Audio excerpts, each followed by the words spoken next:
ये हम लोग आर्टिकल वाइज देख लिया। अब कुछ इससे महत्वपूर्ण तथ्य इसके देख लेते हैं, कौन कौन महत्वपूर्ण तथ्य है और अनुसूची 8 में कितने भाषा है और उसको हम लोग कैसे मैप से याद करेंगे उसको हम लोग देख लेते हैं। अब देखिए यहाँ पे कुछ महत्वपूर्ण तथ्य के बारे में हम लोग देख लेते हैं। देखिए, भाषाई अल्पसंख्यक के लिए कॉलेज या यूनिवर्सिटी, भाषाई अल्पसंख्यक के लिए जो अल्पसंख्यक है कॉलेज या यूनिवर्सिटी खोल सकते हैं। संस्कृत विद्यालय, मदरसा वगैरह ये सब खोलने की चर्चा किस में है? 29 और 30 में, अनुच्छेद 29 और 30 में, आर्टिकल 29 और 30 में किसकी चर्चा है? भाषाई अल्पसंख्यक के लिए कॉलेज यूनिवर्सिटी खोलने की चर्चा आर्टिकल 29 और 30 में। ठीक है, अब देखिए थोड़ा सा अल्पसंख्यक के बारे में हम लोग देख लेते हैं। देखिए अल्पसंख्यक क्या होता है? अल्पसंख्यक क्या होता है? अल्पसंख्यक क्या होता है? देखिए, जिसकी जनसंख्या 10% से कम हो, 10% से कम हो, वो क्या होगा? अल्पसंख्यक होगा। अल्पसंख्यक दो तरह पे हो, दो आधार पे हो सकता है, या तो धर्म के आधार पर, या तो धर्म के आधार पर, या तो भाषा के आधार पर। ठीक है, देखिए अल्पसंख्यक और आरक्षण में अंतर है। आरक्षण जो होता है, आरक्षण जो होता है उस किस पे दिया जाता है? जाति के आधार पर दिया जाता है। आरक्षण जो होता है किसके आधार पर दिया जाता है? जाति के आधार पर दिया जाता है। लेकिन अल्पसंख्यक जो क्या होता है, 10% से कम अगर कहीं पर भी है तो उसको क्या अल्पसंख्यक कहा जाएगा। अगर मान लीजिए जो अभी भी मिजोरम में सबसे ज़्यादा वहाँ पर क्रिश्चियन रहते हैं, हिंदू बहुत ही कम रहते हैं, जो कि 10% से कम होने की वजह से या उन लोगों की अपेक्षा कम होने की वजह से वहाँ पे क्या वो अल्पसंख्यक में गिने जाते हैं। तो या तो धर्म के आधार पे होगा, जैसे हिंदू हो गया, मुस्लिम हो गया, हिंदू मुस्लिम सिख क्रिश्चियन वगैरह जितना हो गया, तो ये क्या हो गया? धर्म के आधार पर अल्पसंख्या हो गया। और एक भाषा के आधार पर कि इस भाषा के बोलने वाले कितने लोग हैं। अगर मान लीजिए कि मिजोरम में भोजपुरी भाषा बोलने वाले बहुत ही कम लोग हैं, तो वो क्या हो गया? वहाँ पर अल्पसंख्या हो गया। और अल्पसंख्यक होने की वजह से वहाँ की सरकार की जिम्मेदारी है कि वहाँ पर उन लोगों को विशेष फैसिलिटी के तहत उनके विषय का टीचर रखा जाए। ठीक है, कॉलेज या यूनिवर्सिटी वहाँ पर उनके लिए खोला जाए। ठीक, तो ये अल्पसंख्यक होने का क्या बेनिफिट होता है। ठीक है, अगर कहीं अल्पसंख्यक ये नहीं है कि आपको वहाँ पर दबाया जाएगा, उसके लिए विशेष प्रावधान संविधान में हम लोग किया गया। तो भाषा के आधार पर मान लीजिए कोई पाली जानता है, संस्कृत जानता है, तो ऐसा नहीं है कि उसके लिए सही छोड़ दिया जाएगा, लेकिन नहीं छोड़ दिया जाएगा, उसके लिए भी विशेष प्रावधान के तहत टीचर, यूनिवर्सिटी, स्कूल सब रखे जाएंगे उसके लिए। ठीक है, संस्कृत हो गया, अरबी हो गया, हर भाषा। ठीक है, जहाँ पर भोजपुरी बोलने वाले कम है उनके लिए भी होगा, हिंदी बोलने वाले कम है वहाँ पर वो अल्पसंख्यक हो जाएंगे। ठीक है, तो ये ओवरऑल ध्यान दीजिएगा। ठीक है, ये संसद की भाषा की चर्चा। संसद की भाषा क्या है हमारी, बताइए? तो संसद की भाषा या तो इंग्लिश है या तो हिंदी है मेन, और उसकी सहायक भाषा क्या है? इंग्लिश है। इसकी चर्चा किस में है? अनुच्छेद 120 में, आर्टिकल 120 में इसकी चर्चा है कि हमारी संसद की भाषा क्या होगी? हिंदी या इंग्लिश। हमारी संसद की भाषा हिंदी या इंग्लिश होगी, किस में चर्चा है? आर्टिकल 120 में। विधानमंडल की भाषा, जो विधानमंडल की भाषा है, हर राज्य का अलग अलग भाषा होगा। ठीक है, हर राज्य का अलग अलग विधानमंडल, अलग अलग भाषा होगा वहाँ। तो उसकी चर्चा आर्टिकल में किसने? जैसे बिहार में अगर देखेंगे तो यहाँ की राजभाषा क्या हो जाएगी आपकी? हिंदी, उर्दू, इंग्लिश। उत्तराखंड में देखेंगे तो हिंदी, संस्कृत, इंग्लिश सहायक भाषा में, इंग्लिश सहायक भाषा में। तो देखिए विधानमंडल की भाषा, इसकी चर्चा किस में है? 210। इसमें देखिए कुछ यहाँ पर 120 है ना, 120 है ना, तो 12 को उलट दीजिए तो 21 हो गया, 12 को तो ये 210 हो जाता है। इसको याद करने का किस तरीका है, बस ऐसे ही ध्यान रखिएगा। देखिए, तो संसद की भाषा क्या है? आर्टिकल 120 में है, और विधानमंडल की भाषा क्या है? आर्टिकल 210 में। और देखिए एक चीज़ पूछता है, टोटल हिंदी जो है राजभाषा का दर्जा कितने राज्यों ने दिया है? हिंदी राजभाषा के रूप में कितने राज्यों में? तो देखिए ये बात को ध्यान दीजिएगा, हिंदी टोटल 9 राज्यों में बोली जाती है। हिंदी बोली नहीं जाती, राजभाषा है। ठीक है, तो हिंदी क्या है? हिंदी 9 राज्यों की राजभाषा है, 9 राज्यों की राजभाषा है, 9 राज्यों की राजभाषा, 9 राज्यों की राजभाषा है, 9 राज्यों की राजभाषा क्या है? हिंदी कितने राज्यों की राजभाषा है? तो 9, माने ऑफिशियल वर्क 9 राज्यों में क्या होता है? हिंदी में होता है। 9 राज्यों में ऑफिशियल वर्क किस में होता है? हिंदी में होता है। ठीक है, तो 9 राज्यों की राजभाषा है। अब देखिए जो इंग्लिश है, इंग्लिश मेन वहाँ की मेन भाषा है। जिस तरह से हिंदी राजभाषा है ना, मेन भाषा इंग्लिश। जैसे बिहार में हिंदी मेन भाषा है, तो इंग्लिश मेन भाषा कहाँ की है? देखिए याद रखिए, मिजोरम, मेघालय और नागालैंड। मिजोरम, मेघालय और नागालैंड, यहाँ की क्या है? इंग्लिश राजभाषा है। यहाँ की इंग्लिश राजभाषा। क्वेश्चन बहुत पूछता है इसमें। ठीक है, इनमें से किसकी भाषा राजभाषा क्या है? इंग्लिश है। तो उसमें क्या मिजोरम दे देगा, मेघालय दे देगा या नागालैंड दे देगा? मिजोरम दे देगा, मेघालय दे देगा या नागालैंड दे देगा? मिजोरम दे देगा, मेघालय दे देगा या नागालैंड दे देगा? और पूछेगा हिंदी कितने राज्यों की राजभाषा है? तो 9 राज्यों की राजभाषा है। हिंदी कितने राज्यों की राजभाषा है? 9 राज्यों की राजभाषा है। अब देखिए हम लोग अब किसकी चर्चा करेंगे? अब हम लोग हमारे जो अनुसूची है उसकी चर्चा करेंगे। भाषा टोटल हमारे संविधान में 22 भाषाओं का वर्णन है। ये अनुसूची किस में रखा गया? अनुसूची 8 में रखा गया है। इसको अनुसूची 8 में रखा गया। अनुसूची 8 में कितने भाषाओं की चर्चा है? अनुसूची 8 में 22 भाषाओं की चर्चा है। 22 भाषाओं की चर्चा है। 22 भाषाओं की चर्चा किस में है? अनुसूची 8 में। 22 भाषाओं की चर्चा अनुसूची 8 में। ठीक है, इसको हम देखिए यहाँ पर लिख देते हैं और फिर हम इसको याद करवाएंगे। ठीक है, देखिए क्या क्या होता है। टोटल कितने? 22 भाषाएँ हो गए। अब इसको देखिए हम मैप पे कैसे इस सब को हम लोग कैसे याद रखेंगे। पर अभी देखिए यहाँ पे देखिए ऊपर से हम लोग भाषाओं को याद करना सीख रहे हैं। देखिए सबसे ऊपर देखिए यहाँ पर क्या है? कश्मीरी है। यहाँ पर क्या है? कश्मीर। कश्मीरी यहाँ पर हो गया। यहाँ पर कौन सा लैंग्वेज होगा? कश्मीरी हो गया। इसमें यहाँ पर क्या हो गया? कश्मीरी हो गया। फिर यहीं पर क्या है? सिंधी बोला जाता है। सिंधी यहीं पर बोला जाता है। सिंधी यहीं पर बोला जाता है। ये सिंधी यहीं पर, क्योंकि सिंधी यहाँ तक है लेकिन सिंधी क्या यहीं पर बोला जाता है। फिर वहाँ पर क्या है? पंजाबी। पंजाबी है तो कश्मीरी, सिंधी, पंजाबी। कश्मीरी, सिंधी, पंजाबी। उसके बाद इधर वाला उत्तर प्रदेश वाला जितना एरिया है झारखंड बिहार तक क्या हिंदी बोला जाता है। यहाँ तक क्या बोलते? हिंदी बोला जाता है। तो कश्मीरी, सिंधी, पंजाबी, हिंदी। कश्मीरी, सिंधी, पंजाबी, हिंदी। और यहाँ पर क्या? ये बंगाल में क्या? बंगाली बोला जाता है। यहाँ पर बंगाली बोला जाता है। यहाँ पर बंगाली बोला जाता है। अब देखिए यहाँ पे इधर एक असम है, असमी। यहाँ पर असमी। कश्मीरी, सिंधी, पंजाबी, हिंदी, बंगाली, असमी। कश्मीरी, सिंधी, पंजाबी, हिंदी, बंगाली, असमी। कश्मीरी, सिंधी, कश्मीरी, सिंधी, पंजाबी, हिंदी, बंगाली, असमी। अब देखिए यहाँ पर नीचे देखिए उड़ीसा में उड़िया बोला जाता है। उड़िया। ठीक है, तो उड़ीसा में क्या? उड़िया। उड़ीसा में उड़िया। फिर यहाँ पर गुजराती। यहाँ पर गुजराती, गुजरात है।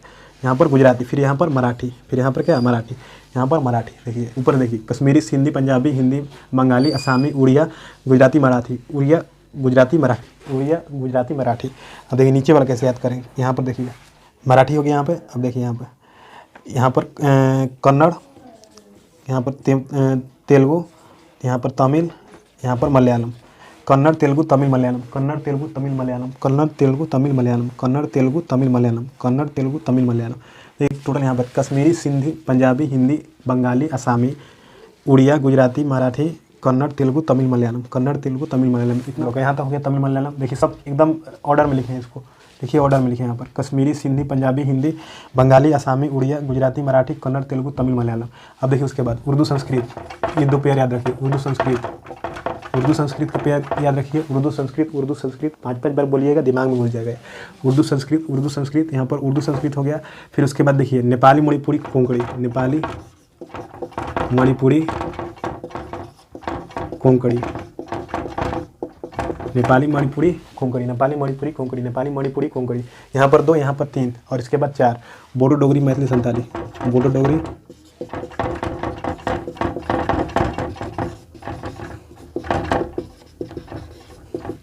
बोडो, डोगरी, मैथिली, संताली। बोडो, डोगरी, मैथिली, संताली। बोडो, डोगरी, मैथिली, संताली। टोटल कितने होंगे? 22 भाषाएं होगी। देख लीजिए 22 भाषाएं टोटल हम देख लिए। इसको ऐसे ही याद रखना, उतना मैप से याद रखना है मलयालम तक। फिर उसके बाद उर्दू, संस्कृत, फिर 3 वहाँ पर, यहाँ पर 2, फिर 3, फिर यहाँ पर 4।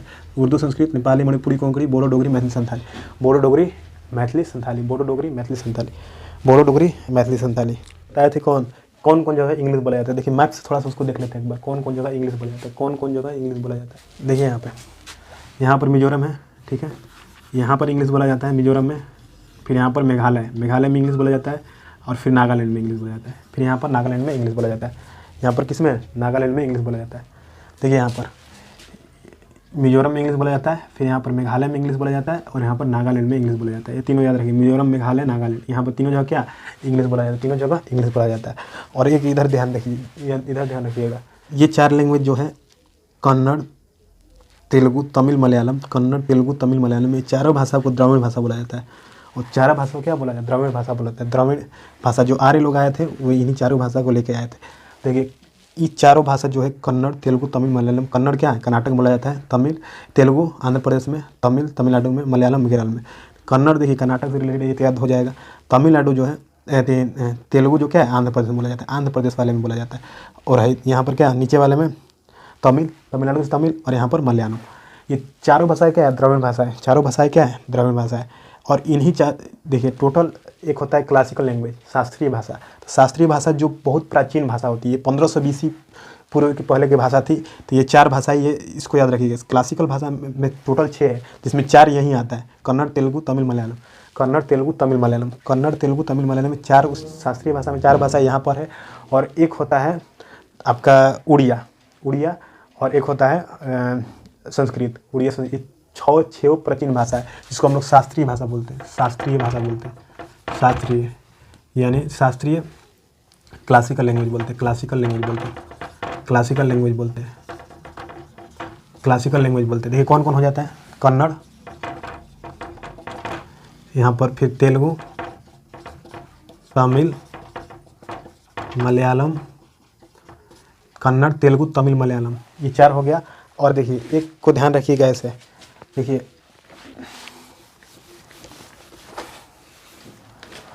एक को ऐसे ध्यान रखिएगा, कलिंग अशोक के समय यहाँ पर कलिंग पे आक्रमण हुआ था, जो उड़ीसा में कलिंग पर आक्रमण हुआ था, इसलिए उतना इस बीसी मतलब ईसा पूर्व में होने की वजह से इसको मतलब याद करने का तरीका है, याद रखिएगा। इधर सबसे प्राचीन भाषा इधर क्या हो जाती है, उड़िया, इसको उड़िया, उड़ीसा में कलिंग है, कलिंग में युद्ध होने की वजह से इसको याद रखिएगा उड़िया, यहाँ पर क्या है, उड़िया भाषा है। और एक संस्कृत भाषा, जो आर्य लोग आए थे संस्कृत बोलते थे, तो एक संस्कृत भाषा होगी, एक संस्कृत भाषा। टोटल क्लासिकल लैंग्वेज पूछिए कितने, 6 है।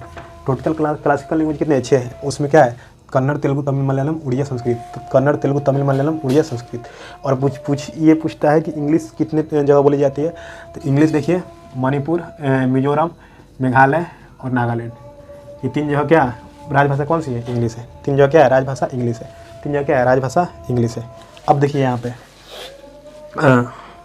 देखिए संविधान में टोटल हमारी कितनी भाषाएं थी, 22 भाषाएं, जिसको हमने आप लोगों को याद करवा दिया, ठीक है। अब इसको देखिए कैसे कैसे कब कौन आया था, ठीक है। सबसे पहले जब संविधान हम लोगों का बना था उस समय टोटल भाषाएं हमारे पास कितनी थी, उस समय टोटल 14 भाषा थी हमारे पास, टोटल 14 भाषा थी। और फिर उसके बाद 14 भाषा थी वहाँ पे जब संविधान बना था, उसके बाद फिर जोड़ा गया कब, एक 1967 में जोड़ा गया, 1967 में एक भाषा जोड़ी गई, ठीक है। फिर उसके बाद 1992 में और फिर 2003 में। देखिए 1992 में कौन भाषा जोड़ी गई, 3 भाषाएं जोड़ी गई, और फिर इसमें 4 भाषाएं जोड़ी गई। देखिए कितना हो गया, 4 3 7 1 8 22 टोटल भाषा हो गया, ठीक है। तो देखिए 1967 में कौन सा संशोधन था, तो 21वां संशोधन था। 21वां संविधान संशोधन के तहत इसको जोड़ा गया। फिर देखिए 71वां संविधान संशोधन के तहत ये 3 भाषाएं जोड़ी गई, और 2003 में 92वां संविधान संशोधन के तहत ये 4 भाषाएं जोड़ी गई, 4 भाषाएं जोड़ी गई, यहाँ पर जोड़ी गई। तो 1967 में 21वां संविधान संशोधन, 92 में 71वां, 2003 में 92वां। देखिए 71 जोड़िएगा तो 92 हो जाएगा। तो इसको याद करने का तरीका ऐसे ही ध्यान रखिएगा, 21 71 जोड़िएगा तो क्या 92 हो जाएगा। इसमें एक भाषा, इसमें 3 भाषा, एक में 4 भाषा। देखिए एक में कौन था, सिंधी यहाँ पर जोड़ा गया था। यहाँ पर सबसे पहले 1967 में 21वां संविधान संशोधन के तहत सबसे पहले कौन जोड़ा गया था, सिंधी भाषा जोड़ा गया था। और 71वां संविधान संशोधन 1992 के तहत यहाँ पर 3 भाषाएं जोड़ी गई थी, जो आपको हमने यहाँ पर लिखा है, नेपाली, मणिपुरी, कोंकणी।